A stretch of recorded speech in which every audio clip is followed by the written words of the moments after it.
Destination Freedom.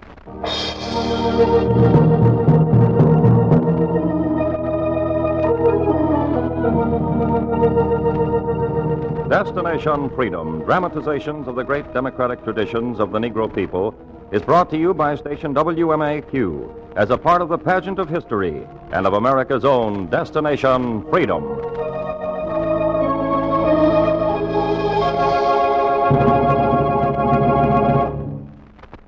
Of all the popular musicians of the past generations, none was so successful in defying convention and traditions as the talented son of a Manhattan minister, the late Thomas Wright Waller, better known to millions as Fats Waller.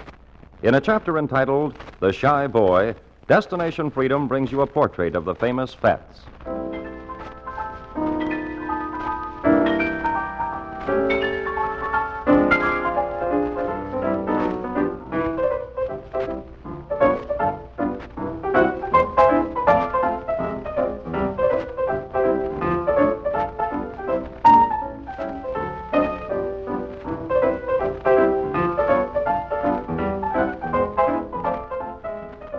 You could tell it was him by the way he touched the keys. Sometimes quick like a lizard's tongue. Sometimes soft like the first snowflake in the fall. And when he wanted to cut loose, he had 10 sledgehammers he could pull out to make a piano rock like Noah's Ark on a stormy night.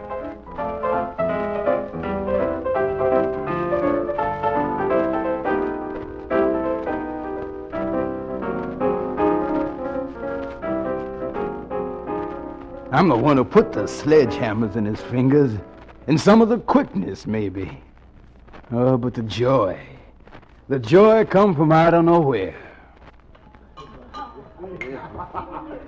All I know is that one evening I was playing piano in the rear of Dirty Pearl's place, when I heard up in the front a voice a little louder than the rest, as though it had been trying to attract attention for a long time. Say! Is there a Mr. J.P. Morgan in here? Say! Listen, you! Keep your voice down. I'll have you thrown out of here. You're making too much noise. Ma'am, you must be mistaken. I'm not making any noise. I just want to see this Mr. J.P. Waiters! Now, wait a Over minute here and get rid of this Let go guy. of my coat. Oh, ma'am. I never missed a beat. They pitched him out of Pearl's place like baseballs every evening. There was one thing different about this one. As usual, the bouncers went out with him. But this time, they didn't come back. The customer did. Hey, no fooling, folks. Is there a Mr. J.P. Morgan in here? He was this big, shy boy. He bounced the bouncers. Well, naturally, I had to stop to see what prize fighter had accomplished that job. What'd you do to my waiters? Where are they? Ma'am, I just left them outside. They didn't understand me when I said turn me loose. I understood why the waiters had lost the scuffle. He outweighed them by 40 pounds. All right. I'm a good loser. Have a drink on the house. You're the first one ever bounced my waiters. Pour one, Jojo. Sure, Pearl. Ma'am, if you don't mind, I'd rather not. On the wagon? No, underage. What?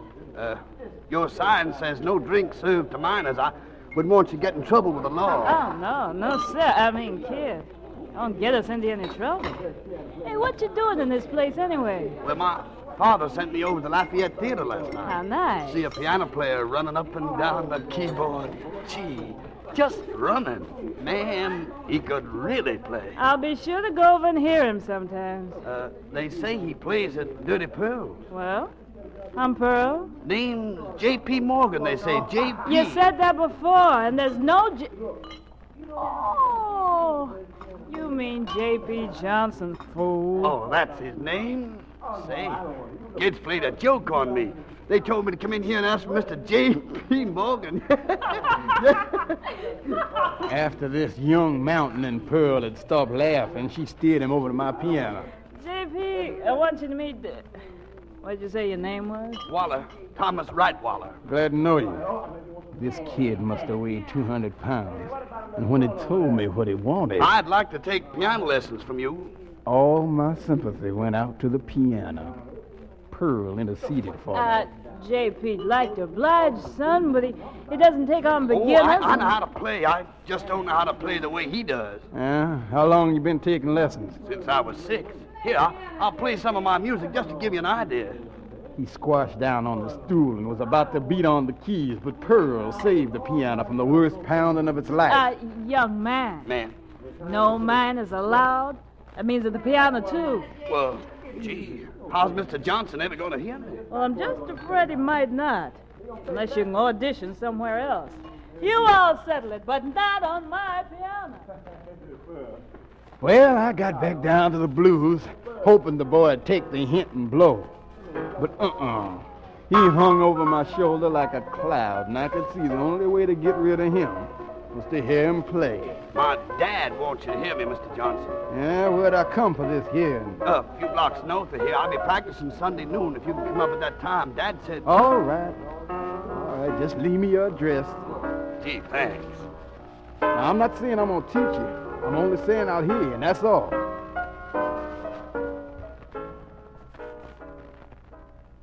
Well, on Sunday, I walked a few blocks north and came to the address the kid had left me. Come in. You kindly remove your hat, please. Say, what is this? This is the home of Reverend Waller. Did you come to worship? Not exactly. I'm Johnston, the piano player. Oh, yes, of course. Come in, won't you? That's my boy playing now. His playing's different from yours, Johnson. You know about me? Of course. I never noticed you in the taverns I play in, Reverend. Some of my congregation's been telling me about you. Quite a few backsliders in the church, you see. Oh, yeah, I see. I see you most every night. And they say that your barroom music, if you don't mind me calling it that. Oh, go right ahead. It's been called a lot worse. They say this has an effect much of my church music can't get. Sort of brings out a certain side of people, say their rowdy side. Well, now, Reverend, I wouldn't exactly put it that way. Wait until I finish, Mr. Johnson. Yes, sir. I'm not condemning your music. In fact, that's why I want my son to study under you for a while. Huh? He's the only son I have. And you must have noticed that he's, well, rather shy. In some ways. Perhaps because of his unusual size, he's inclined to be a bit self-conscious. I've noticed. I believe I've kept him too cloistered. Since he was 6, he's been somewhat of a musical prodigy, composing concerts. He's had the best classical training New York can give him. He writes for the organ and the piano, and has a symphony to his credit. But it's been all work, and I think it's time he found a way to relax. Church music has been Thomas's life. If he can't find some music to relax with, he'll find other ways. Will you take him? I locked eyes with the Reverend Mr. Waller as his boy rolled off another church hymn. He must have read my mind as I looked down at my lean left-hand fingers that could roll off a boogie beat which I believed could rock the foundation of any church. The Reverend just smiled and shook his head. Oh, no, Mr. Johnson. You think that once the devil's music, as I must refer to yours, gets into my boy, he won't want to return to composing church hymns. I've seen that happen. Well, no matter how boisterous Tom allows himself to become with your music, the ways of the church are in him. There'll always be a voice in his mind telling him to come home and create the kind of music he was trained for. You go on and take him. Teach him to relax. The church isn't worried. Tom will come back.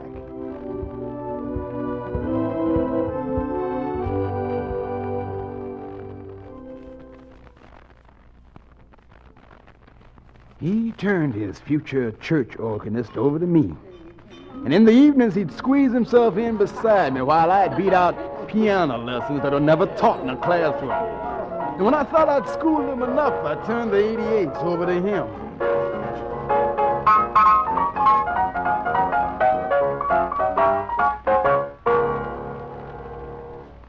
Okay, let's see what you can do. Well, I can't play the way you play yet. But here's a song I made up in Sunday school. It goes this way.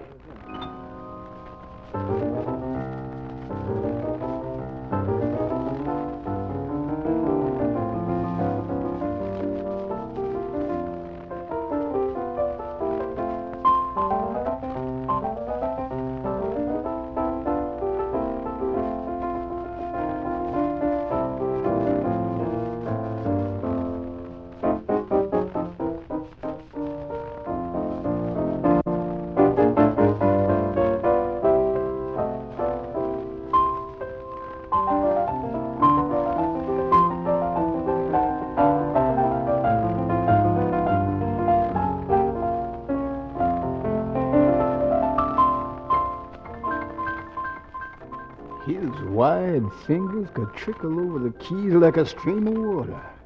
He could translate his songs into the styles of Bach, Beethoven, Handel, and Mozart.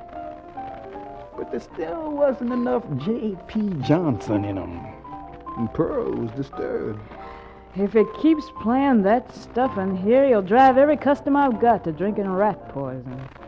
I don't have enough poison to go around. And on the streets, the Reverend would tip his hat to me as though I was his best worker. You're doing a splendid job with my son, Mr. Johnson. Splendid. I hadn't noticed it. Everyone in church has. When he leaves your place, he's anxious to compose church music.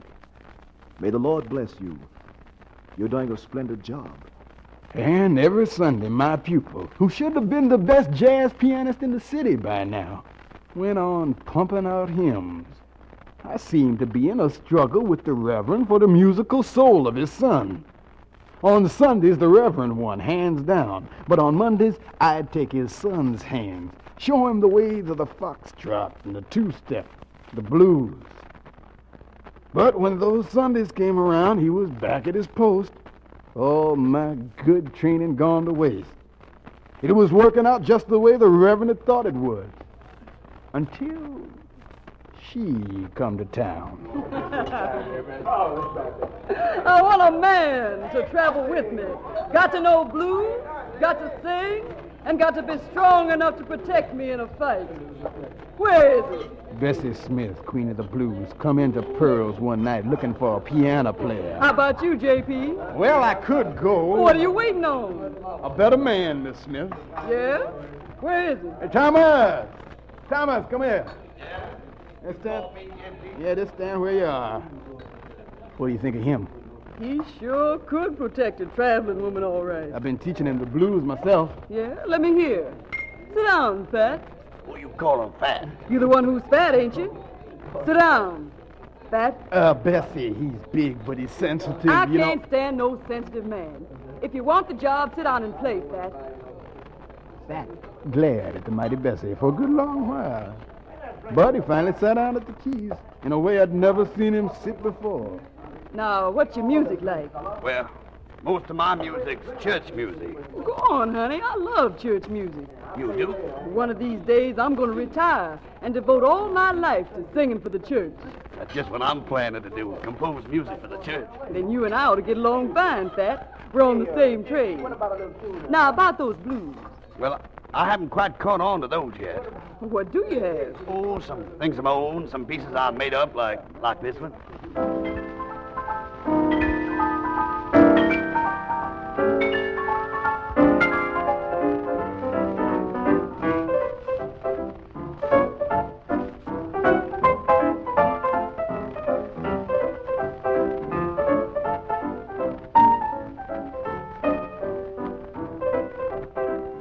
Well, the great Bessie Smith patted one foot while Fats tinkered with the keys. And I could hear some of my style had been stolen. All right, you pass on the piano side. Now, what about the singing? Me sing? I never take a piano man who can't sing. I guess that leaves me home. You see, Bessie, the kid's kind of shy about his voice, especially since he ain't got one. I can't take no piano man who can't sing. I could see the boy wanted the job. Wanted it bad. Well, I know that new song. I can't give you anything but love, baby. Oh, that. I can't give you anything but love, baby. That's the only thing that's plenty. Fats was doing the best he could, but Lord, his best was the worst I'd heard. I could see a laugh rolling up from Bessie's stomach. Some of the customers heard the weird noise and came over to see what in the world was wrong. Then they began to laugh, too. Hey, what you laughing at? That's you, Fat. Who else? I don't like for people to laugh at me. When you sing, they got to. Well, I guess I don't fit. That's all I know how to do. Wait a minute. Where you going? Home. I haven't given you leave to go home yet. You come here and do that song right. Well, I'm not going to have everybody laughing at me. Sit down at the piano again, honey. Yeah. Look at me. I'm big, too. But they don't laugh when I sing. You got a voice. I know what it can do. I sing blues, hard time blues. Sad songs that come from hard times and lonesome people. And they forget how big I am and think about what I'm singing. You just watch. I got them St. Louis blues, just as blue as I can be.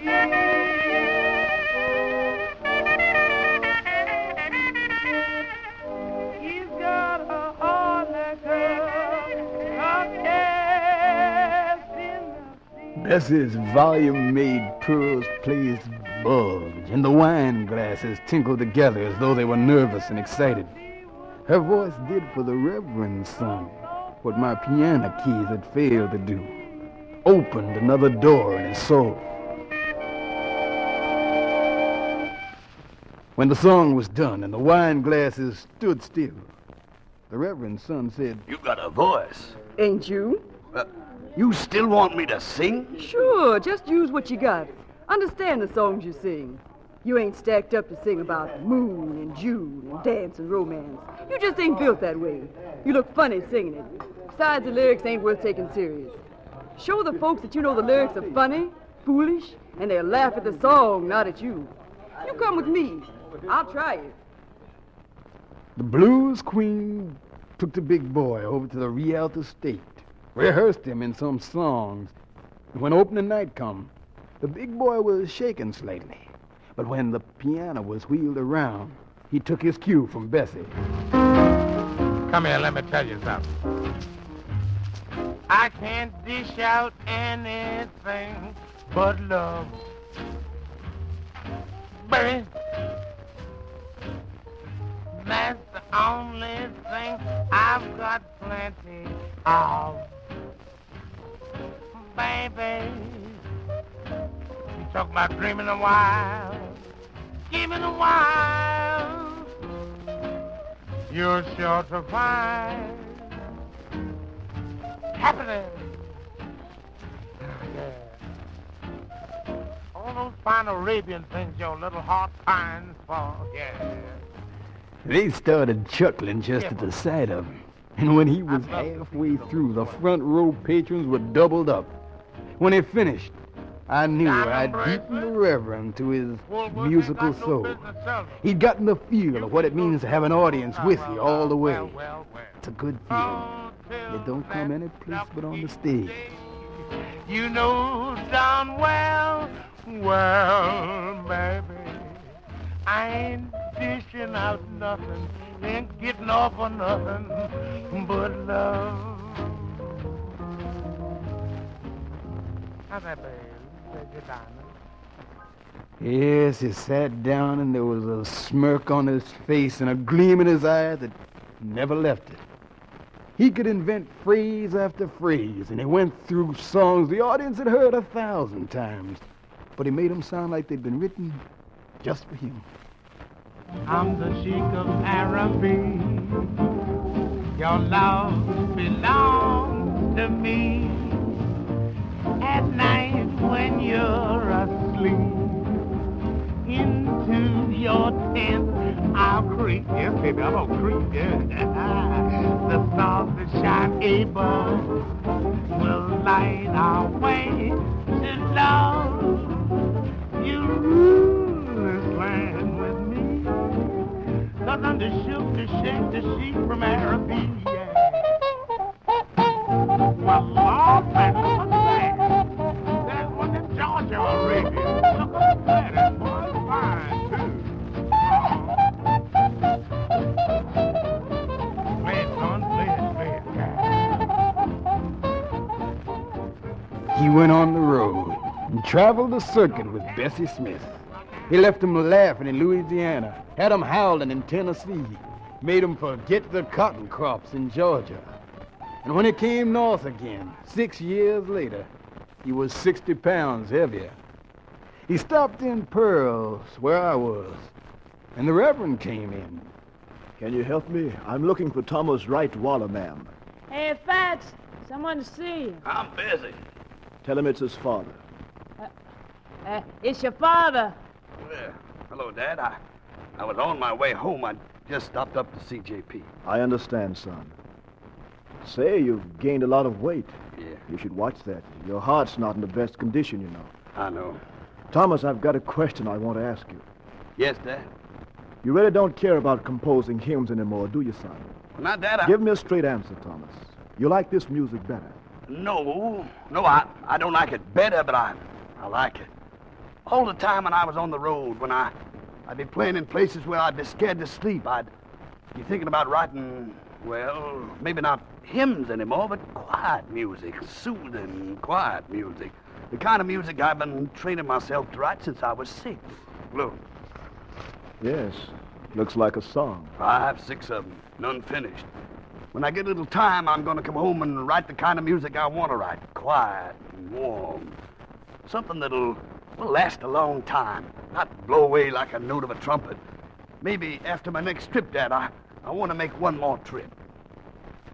Well, the big boy with the loud voice and the quiet heart went out on another trip. And another. Crossed the continent and saw his name blazing across Broadway. Beat on that piano in his own peculiar way.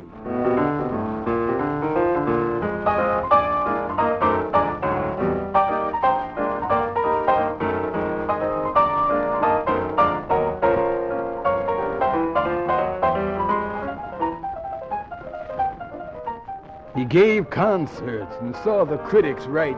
Pat Swallow gave a concert last evening at Carnegie Hall, and he played his own compositions for 2 hours. He played jazz in symphonic style, blues style, boogie style, and his own style.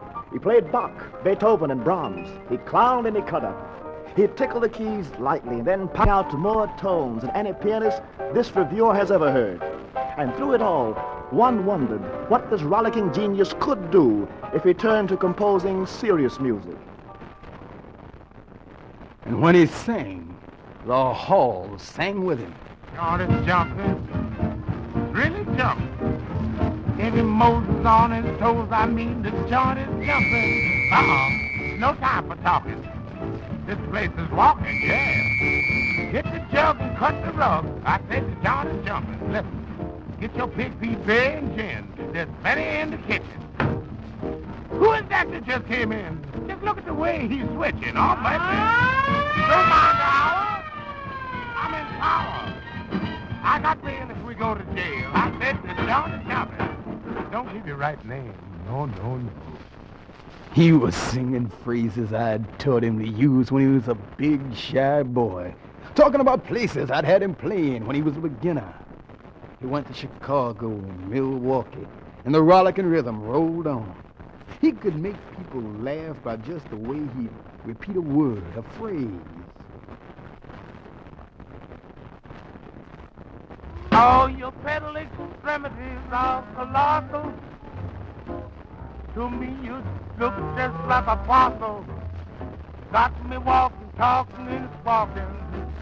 'Cause your feet too big, yeah. Come on and walk that thing. One evening when his chauffeur drove him over to Pearl's place to see me, I was sorry about the victory I'd won over his father. I spoke to him about writing some serious music now, instead of putting it off. I'm ahead of you, JP, way ahead. You see this packet here? Yeah? There's scores I've been working on for a year. Huh? I'm taking to my publisher next week. Yeah. I was happier than I'd been since the day I stole his musical soul from his father. I guess everybody who really knew him was happy.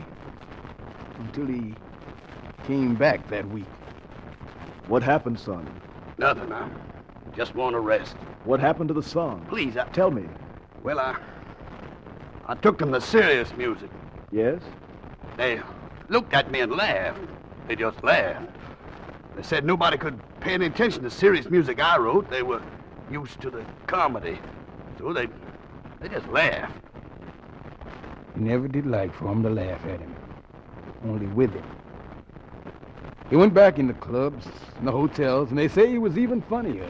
Oh, that I should fall in love with you. Do you think that you could love me too? You could love me? Well, all right, that's great. Listen, suppose my eyes should hold you and caress you. Would it impress you? Would it, or would it distress you? Would it? Well, answer me. Suppose I should say for you I yearn. yearn, sure I do, yeah. Would you think I'm speaking out of turn? No, I'm not lying. It's a Cinderella lie, yeah. Supposing I declare, would you take my love and share it? I'm not supposing I'm in love with you. Come on, suppose with me, baby, yeah.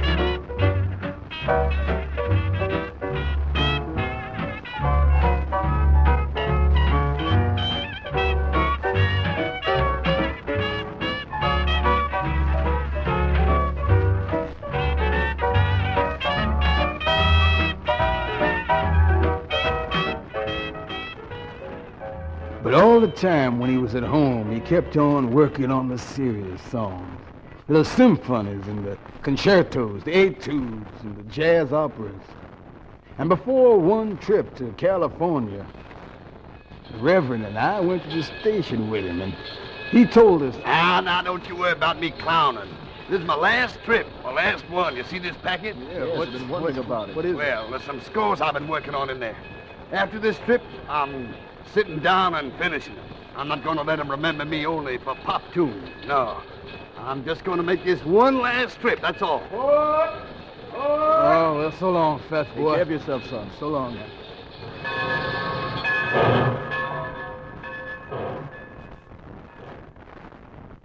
He left on that one last trip. And I went back to Pearl's and sat down with an old boogie-woogie that my fingers had forgotten. I played it all week. And on the weekend of December 15th, 1943, the Reverend came into the cafe, walked over to my piano. Good evening, Johnson.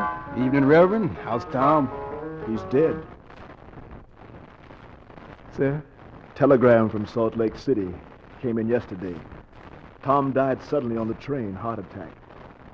I guess it was that weight he carried. Yeah, I guess so. I'm sorry. Maybe if we let him stick to hymns and being shy, he'd have written that music. I don't know. I've been thinking about it all day. God works in mysterious ways, his wonders to perform. Maybe it was better that Tom brought laughter and joy than church hymns. I don't know. Nobody knew. Least of all me. All I knew is that I could tell by his touch that he had something to tell the world, and I steered him towards joy and laughter, and sometimes I wonder what he would have written if he had gone the way of other composers. I wonder.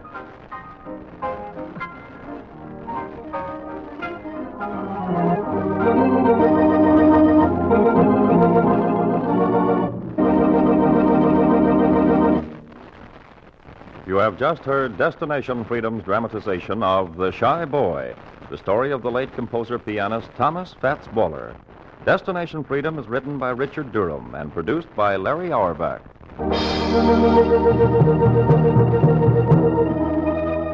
The role of Fats Waller was played by Oscar Brown, Jr. Others in the cast were Fred Pinkard, Janice Kingslow, Weslin Tilden, and Bob White. The special music was played by Mary Sinclair and Jose Bethencourt. Our technician was Gary DeVlieg, sound effects by Dave Squires. This is Charles Chan speaking.